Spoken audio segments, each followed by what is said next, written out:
Vamos ahora con nuestra primera entrevista. Vamos a contactar al doctor John Magdaleno, profesor universitario y doctor en ciencias políticas. John, muy buenos días. Muchas gracias por atendernos en esta mañana. Buenos días, César, pero te regalo el doctorado que todavía no tengo. La maestría sí. Bueno, muy bien. John, a raíz de las declaraciones del señor Richard Granell de que el gobierno no estaba interesado en ningún cambio de régimen en alusión a Venezuela, cayó como una suerte de balde de agua fría sobre la oposición venezolana, porque se pensó que Donald Trump, quien tendría una postura muy dura frente a la dictadura venezolana, pues se va a quedar tranquilo. Pero eso ha cambiado. Ayer su hijo, Donald Trump Jr., se reúne y conversa y entrevista públicamente a María Corina Machado. María Corina Machado le da la razón en los argumentos al señor Trump y además viene y se suspende la licencia que permitía el trabajo de Chevron en Venezuela. ¿Ha habido realmente un cambio en la administración Trump hacia la causa de la dictadura de la dictadura en Venezuela? Me gustaría oír tu opinión, por favor. Yo creo que es prematuro para afirmarlo, César, en primer lugar, porque no conocemos cuál es la política exterior del gobierno del presidente Trump en esta segunda oportunidad con Venezuela. Me parece que eso todavía no está sujeto a una definición. Me parece que todavía, por la información que se conoce, todavía es susceptible de discusión interna en la administración norteamericana. En segundo lugar, porque en esta primera etapa de la administración del presidente Trump hay unas prioridades muy claras de política internacional. Por ejemplo, el conflicto del Medio Oriente, el conflicto ruso-ucraniano y en particular un tema que ya ha tenido algunos cursos de acción concretos, las deportaciones de inmigrantes ilegales. Y es respecto de esta última materia que precisamente se habían establecido contactos con el gobierno venezolano. Y como quiera que el presidente Trump ya ha amenazado en varias oportunidades a los gobiernos de otros países y luego ha retirado lo dicho, como en el caso de Colombia, en el caso de México parece ir más en serio, en el caso de Canadá, sí, en el caso de Ucrania, en el caso de Rusia. Es decir, como quiera que en efecto el presidente Trump está jugando como un negociador duro, esta es la denominación que se utiliza en la literatura especializada. Me parece que todavía es demasiado prematuro para concluir no solo si ha cambiado el tipo de relación, sino sobre todo, que es el problema de fondo, si ya hay una definición en materia de política exterior con Venezuela. Uh-huh. De manera tal de que a qué deberíamos atenernos los venezolanos y qué tanto puede hacer en el dado caso que siga siendo duro con la dictadura del señor Trump. Bueno, César, se dijo incluso desde el año pasado que un eventual triunfo del presidente Trump iba a significar un endurecimiento de las relaciones con Venezuela. Uh-huh. Y yo creo que esta es la tesis más probable. Al margen de que todavía no pueda afirmarse, esta es, en mi opinión, la tesis más probable.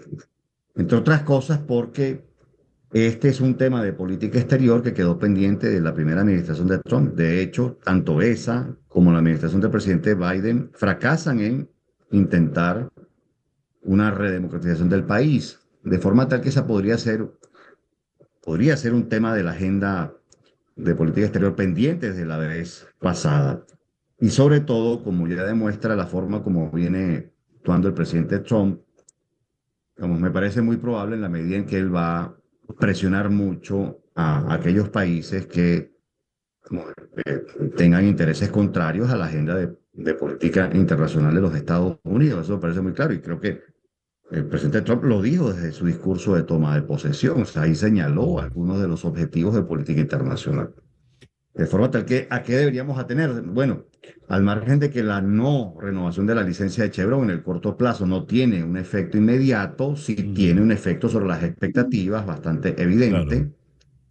Tendrían que tomar 6 meses aproximadamente para que se produzca el desmontaje de la operación y no hay garantía de desmontaje total por cuanto se Uh-huh. había dicho desde el año pasado conforme a las órdenes ejecutivas del presidente Biden, que la renovación era mes a mes. Es decir, también Sí, podría cambiar de opinión el presidente Trump si ve que hay un cambio como en la ujú, estrategia del gobierno venezolano, de forma tal que este va a ser un tema muy fluido a lo largo de todo el año. sí. Me gustaría tu opinión, John, sobre la entrevista de ayer de Donald Trump Jr. con María Corina Machado, donde María Corina celebró esta, esta decisión sobre Chevron, habló de los migrantes, del Tren de Aragua, en fin, dijo unas cuantas cosas. ¿Qué impresión te mereció eso?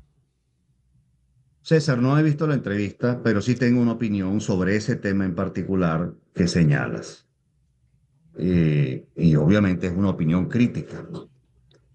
La mayor parte de los políticos venezolanos, César, cree que las sanciones económicas o las restricciones económicas a Venezuela son un instrumento o una herramienta eficaz para contribuir a un proceso de redemocratización.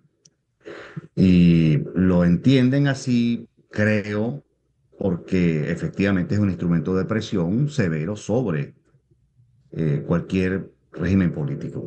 Pero César, hay abundante evidencia empírica sobre esta materia y desde que existe la Global Sanctions Database, Ujú, que recopila episodios de sanciones económicas desde 1950 hasta el año pasado, se puede tener una impresión muchísimo más científica del efecto real que tienen sanciones económicas o medidas de restricciones impuestas sobre determinados países considerados estados objetivos. Y el problema de fondo es que, para empezar, las sanciones económicas o las restricciones impuestas sobre alguna economía ujú. no son, y lo digo con absoluta propiedad, no son un instrumento eficaz que contribuya en la dirección de la redemocratización o la democratización de cualquier país. No lo son. La evidencia en perspectiva comparada, estoy hablando de más de 1.800 episodios de sanciones.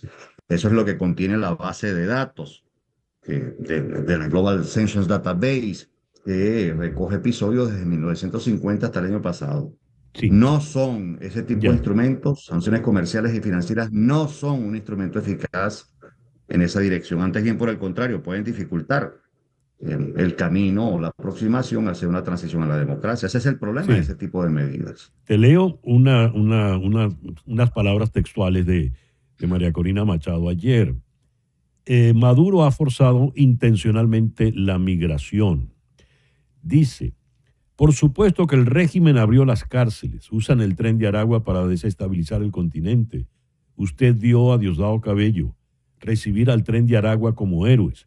Cuando seamos gobierno recibiremos a cada individuo que haya cometido un delito y enfrentarán un castigo. Debemos desmantelar el Tren de Aragua de manera coordinada. Al afirmar esto le está dando la razón a un discurso que viene desde la campaña electoral de Donald Trump, en el sentido de que Maduro había abierto las cárceles y había enviado intencionalmente el Tren de Aragua a Estados Unidos. Me gustaría tu opinión sobre esto, John.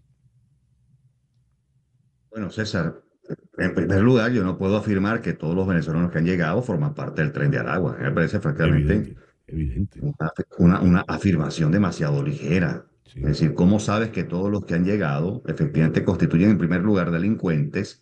Es decir, que hayan cometido un delito. Y en segundo lugar, que todos son del Tren de Aragua. Es decir, aunque no se diga explícitamente, el fraseo, la formulación de la afirmación lo formula latentemente. Entonces eso me parece un error de partida. Puedo estar de acuerdo con Machado en que todo aquel que haya cometido un delito debe enfrentar la justicia, desde luego. Por supuesto, pero eso no tendría mayor discusión. Pero lo primero sería susceptible, ciertamente, de mucho debate. Mm. John, te agradezco mucho que nos hayas atendido en la mañana de hoy. A la orden siempre. John Magdaleno, eh, politólogo. Una pausa, ya regresamos en conexión.